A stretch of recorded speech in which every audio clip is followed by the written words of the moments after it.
If you're looking for a functional vehicle that seats 8, can hold some luggage and actually handles really well, you can't do much better than the 2018 Honda Odyssey. When you're dealing with a minivan, the overall exterior design isn't going to change drastically from model to model or automaker to automaker. They all have the same cylindrical shape with sliding side doors. But the Odyssey does a nice job of smoothing out some of the edges, adding in some austere Honda design cues and just generally making the most of the minivan facade.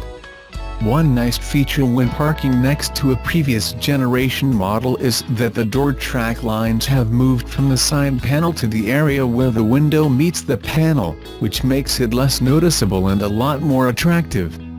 The interior design is symmetrical and well organized.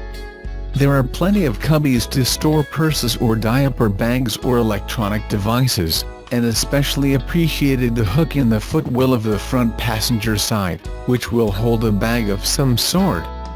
There are also a plethora of USB ports and power outlets throughout the vehicle, including a jack for a standard 110V plug, rather than just a USB cable or 12V adapter.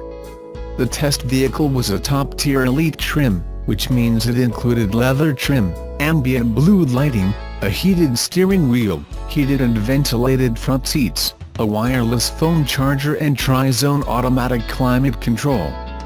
The Odyssey comes equipped with a really nice 3.5-liter V6 engine that delivers 280 horsepower and 262 pound-feet of torque. Even when with 7 adult passengers, acceleration didn't suffer and highway passing and merges were accomplished easily. While there is just one engine across the Odyssey lineup, there are 2 transmissions. The 9-speed automatic can be found in the LX, X and XL trims, whereas the 10-speed automatic, with idle stop, is in the Touring and Elite trims. Overall, with this minivan, it's solid and quiet on the straight, flat highways, just as you'd expect, but it does okay with aggressive passing maneuvers and cloverleaf on and off ramps as well. Regardless of transmission, the fuel economy ratings are the same across the lineup. EPA estimates that the Odyssey should get 19 mpg in the city and 28 mpg on the highway. Combined fuel economy is rated at 22 mpg. It should come as no surprise that many of the gadgets on the Odyssey are family-oriented. For example, Cabin Watch and Cabin Talk, which are standard at the Touring trim, allow you to view what's going on in the rear seats and, should you need to tell the troops to quiet down, access a PA system that projects your voice rearward.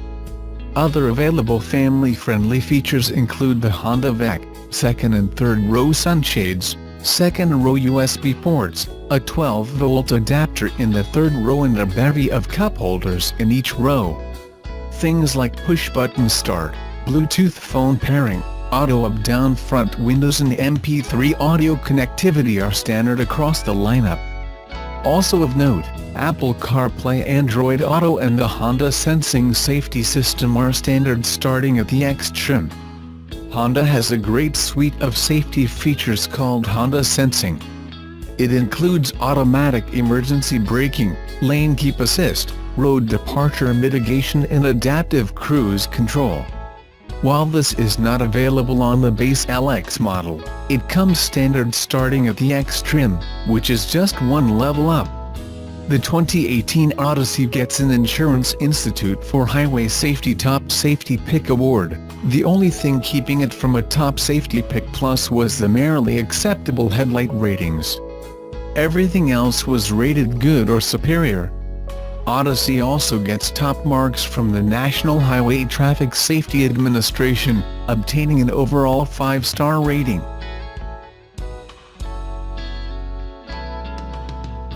Though the number of Tesla Model 3s in the wild is slowly rising, people interested in getting up close and even inside the electric vehicle have 2 more places to find it on display: the Bay Area.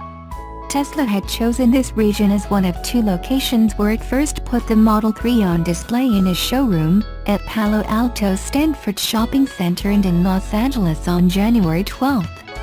The move was intended as the first step in a gradual rollout to Tesla showrooms across the country. And that rollout has now brought the Model 3, Tesla's bid for the mass market, to the Santana Row shopping complex in San Jose, and to its showroom at the Broadway Plaza Shopping Center in Walnut Creek. The Model 3 starts at $35,000, but production of the car has suffered from delays, and Tesla is first manufacturing a $50,000 version with a longer-range battery said to allow the sedan to travel an estimated 310 miles on a charge, compared to 210 miles for the basic car. According to Tesla, nearly 500,000 people have reserved Model 3s.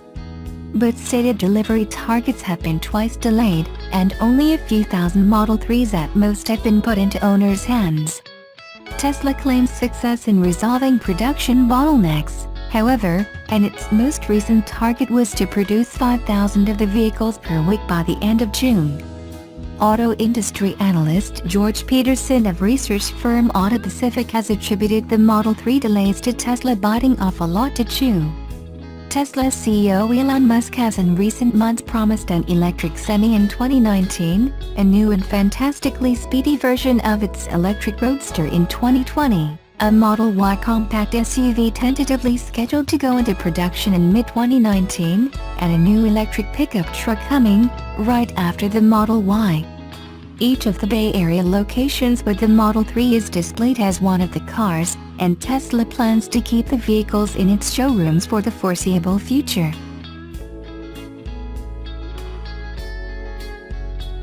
Chevrolet's two plug-in cars with the similar names, the Volt and Bolt, got off to tepid sales starts this year, with the Bolt doing comparatively better. General Motors reported 1,177 Bolt EVs sold in January, a mild 1.3% increase over last year's 1,162, whereas the Volt EREV saw 713 deliveries, a 55.7% decline over January 2017's 1,611. The Bolt's number, well up, also comes against the fact that it is now nationally available, and a year ago at this time it was not, but still early in its schedule of rolling out to the nation. Sales of the 238-mile range electric car had started in Oregon and California in December 2016, and so, its availability was less. A 1.3% year-over-year increase therefore is not a supersized uptick. By contrast, the Volt, which was nationally available a year ago, is purely down. It also finished 2017 a bit behind the Bolt with 20,349 sales to the Bolt's 23,297. The Bolt was the second best-selling plug-in car in the U.S. behind an estimated 26,500 deliveries of the Tesla Model S. The Volt placed fifth behind the Tesla Model S, Bolt, Tesla Model X, and Prius Prime. What lies ahead this year for the two cars sales-wise is an open question. Their slow starts in a historically slow sales month are not necessarily any real indicator, but a lower-priced all-new Nissan Leaf, potentially Tesla's Model 3, which is still supposed to increase production to fill a big backlog, and other cars will also vie for mind share.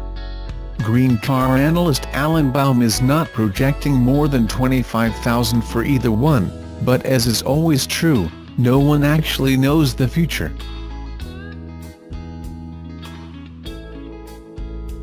Honda planned to bring back the Passport name, but now a new report claims to have some details on the upcoming model. The new two-row crossover is expected to slot in between the CR-V and the Pilot to compete with the likes of the Nissan Murano and Ford Edge. A person familiar with the matter told that the automaker will show the new Passport at a Honda dealer meeting in November before it goes on sale in early 2019. The Passport will likely debut at the 2018 Los Angeles Auto Show. However, a Honda spokesperson said the automaker hasn't confirmed any details related to the vehicle and that any specifics are just speculative. Originally produced from 1994 to 2002, the Passport was a rebadged Isuzu Rodeo. The new Passport, on the other hand, is expected to ride on the same platform as the Pilot but should be 6 inches shorter. It could be assembled at Honda's Lincoln, Alabama plant, which produces 3 models: the Pilot, Ridgeline, and Odyssey. If confirmed for production, the Passport will be the 4th member of Honda's US crossover lineup alongside the HR-V, CR-V, and Pilot. That should give the brand more offerings in the US market, which currently favors crossovers, trucks, and other utility vehicles. In 2017, Honda's crossover lineup grew over 5% compared to 2016. Overall light truck sales increased by 4.2% while car sales fell by 2.5%.